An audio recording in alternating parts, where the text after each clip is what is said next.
ఉమ్మనీరు పెరగాలంటే అమ్మ గర్భంలో బిడ్డకు రక్షణ కవచంగా ఉండే ఉమ్మనీరు తగినంత లేకపోయినా ఎక్కువైనా కడుపులోని బిడ్డకు సమస్యలు మొదలవుతాయి.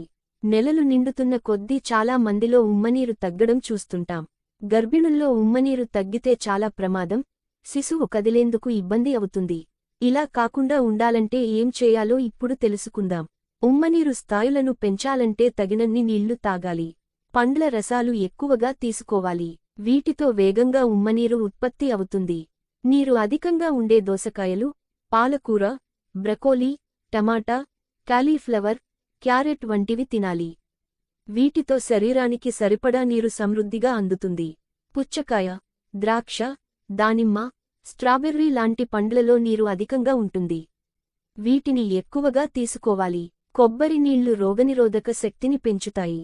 వికారాన్ని తగ్గించి అజీర్తి సమస్యలను దూరం చేస్తాయి. ఉమ్మనీరుని ఉత్పత్తి చేయటమే కాకుండా శిశువు ఎదుగుదలకు కూడా ఉపయోగపడతాయి. అన్నింటికంటే ముందు డాక్టర్లను సంప్రదిస్తే అవసరాన్ని బట్టి తగిన మందులు సూచిస్తారు.